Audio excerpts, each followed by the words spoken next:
To keep his wife looking her best, the man made her swallow a pill every day, sometimes checking her mouth afterward to make sure she had actually taken it before he felt comfortable leaving for work. Every afternoon at exactly 2:30, he called home to confirm she was there. On the surface, he looked like a control freak. In reality, he was the one being controlled. The true monster in this marriage was the wife. Lisa was the only daughter of an enormously wealthy family, more money than several generations could spend. Then a sudden fire killed both her parents. Her boyfriend David had risked his life to pull her from the flames. The trauma shattered her, and she was committed to a psychiatric facility. David, out of devotion, went on to study psychiatry. When she was finally discharged, she was determined to marry him, but fate had other plans. The years between her release and the present had been filled with terrible things, including, somewhere in the middle of it all, a murder. The couple had been forced to relocate repeatedly, eventually settling in a small town where David found work at a mental health clinic. On his first day, Lisa came with him to meet the director. His secretary, a black woman who went by the nickname Blackie, was curious to catch a glimpse of the new colleague. She had not expected to recognize him. He was the attractive man she had run into at a bar 2 nights earlier. She thought, good thing nothing happened between us. She had no way of knowing she had already been drawn into something she would not easily escape. Around this time, David decided Lisa had been behaving well enough to return her phone and bank card. She was delighted. Money meant freedom. Money meant she could go out and spend.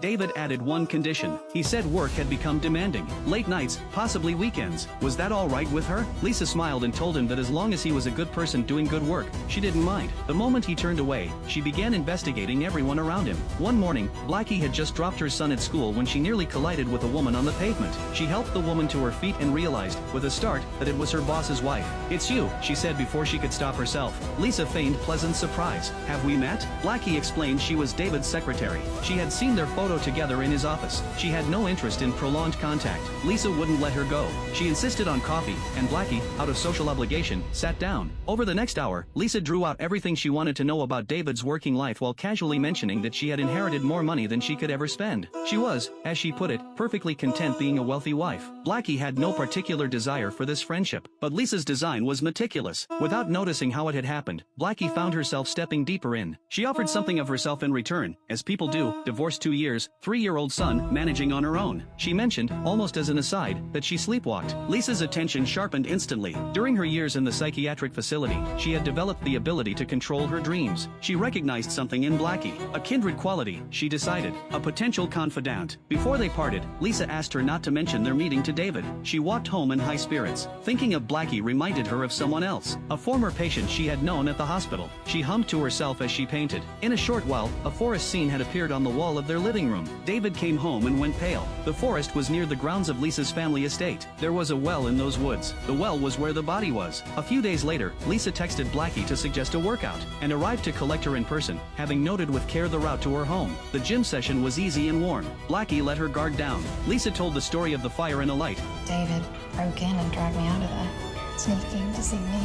passing tone, which was precisely what made it linger. Asterisk, why would an estate like that catch fire? And why would a woman with all that money attach herself so completely to this one man? Asterisk. The thought planted itself and grew. Afterward, checking the time, Lisa steered them toward her own home for lunch in the garden, timing it so that she would be there to receive David's 2:30 call with Blackie present. She framed it naturally, almost apologetically. "If I don't answer," he worries. Blackie filed this away. So the husband is the controlling one. That was exactly what Lisa intended her to think. Over lunch, Lisa pressed a notebook into Blackie's hands. The doctors, she said, had always gotten her condition wrong. Sleepwalking could be controlled, even shaped into something beautiful. This notebook would show her how to guide her own dreams, not just manage fear, but build something wonderful inside it. "I know because I've done it myself." That night, Blackie read the notebook. It referred repeatedly to a former patient named Radish, who appeared to have been the one who taught Lisa this technique in the first place. Blackie was skeptical. Then she tried it. She fell asleep and entered her usual nightmares. But this time, in the dim corridor of her dream, she found a door. Behind it was a warm, luminous house. She sat in the kitchen and ate something sweet. She slept in a bed like something from a fairy tale. It was the most restful night she could remember. Over the weeks that followed, her control improved. She began shaping the dreams deliberately, open meadows, her son playing beside a pond. She believed things were getting better. Meanwhile, David had begun spending nights away from home. Lisa responded with a campaign of escalation. To manufacture the appearance of domestic violence, she picked a fight with a group of men and let them hit her. The bruising was spectacular. It served two purposes. It pulled David's attention back to her, and it made anyone watching assume he had done it. David was exhausted. He wanted out of the marriage. Lisa told him, with absolute composure, that leaving was not an option. The next morning he increased her medication, checked her mouth to confirm she had swallowed it, and left. Not long after, one of David's patients came to the house. Lisa answered the door with the chain on, appearing frightened. The man asked about her face. She said nothing, only glanced upward toward the stairs. When she met Blackie afterward, she deflected every question about the bruising. She said she'd fallen. She suggested they skip the gym. Blackie pressed. If you're going to skip the sauna, there must be more. She reached toward the zipper of Lisa's jacket. Lisa pulled away. Blackie didn't push. They went for a run in the park instead. Resting on a bench, Blackie told Lisa she had been able to control her dreams. Lisa smiled. Asterisk, I knew you could. Just like Radish, asterisk. That afternoon at the office, a colleague told Blackie that David was in serious trouble. One of his patients had filed a complaint with the director, alleging spousal abuse. Blackie picked up the extension and listened. On the other end of the line, Lisa was explaining to the director that David adored her, that she was simply accident-prone, and that it was entirely her own fault. Blackie was baffled. Why go to all that trouble and then let him off? The answer, she would understand later, was simple. Lisa had never intended to destroy him. She had intended to warn him. She already knew he was developing feelings for someone else. She had seen it herself, in her dreams. The complaint was a message. She had used the dream technique to send her consciousness to David's office and watched what she could not otherwise have seen. I'm falling in love with you.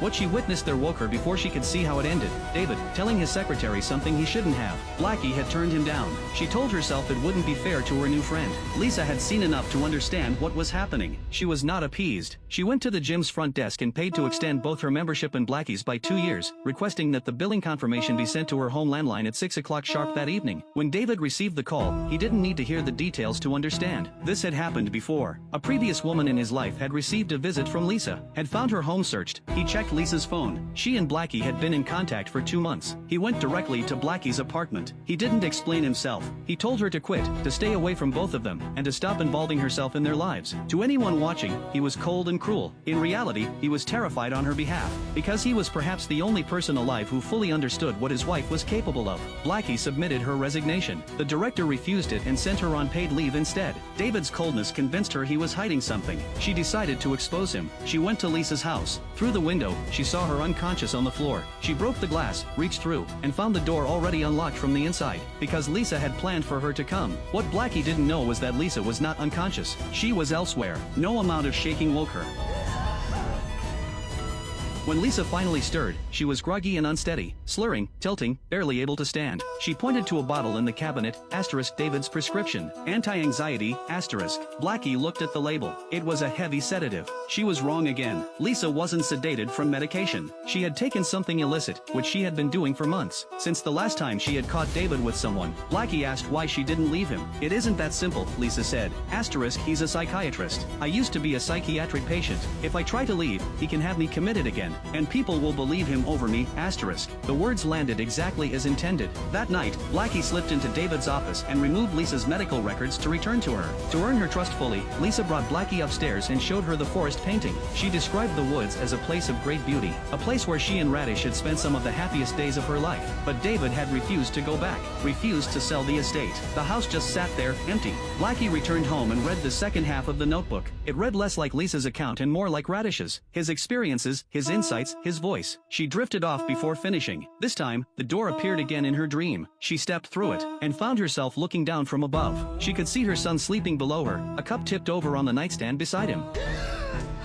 She thought it was still a dream until she woke and walked to her son's room. Everything was exactly as she had seen it. She stood in his doorway for a long moment before she understood this had not been a dream. She had left her body, and if she had, then Lisa had been doing it all along. That was how she had known about David and the secretary. That was why she had come to Blackie's door in person before their first gym session, to memorize the way, because the technique only allowed you to travel somewhere you had physically been before. She also understood, with cold clarity, that Lisa's spirit had likely been watching her for weeks. At the same time, Lisa came home to find her cat missing, the cabinet open, a knife gone, a piece of clothing slashed to pieces on her bedroom floor, and words written on the wall in something dark. The doorbell rang. Lisa was standing outside, holding the knife. she told the woman. The previous one of David's earlier involvements, to stay away from her husband. Otherwise, who's going to look after your little cat? When Blackie heard this story, it fell into place at last. David had been trying to protect her. She found him and demanded the truth. Had Radish died? Had he been involved? Under pressure, he told her. One morning years ago, David had received an urgent call from Lisa and rushed back to the estate. She told him Radish had overdosed and was dead. In a panic, instead of calling the police, they dropped the body into the well in the forest. David's watch slipped from his wrist and fell in after it. He had wanted to come forward.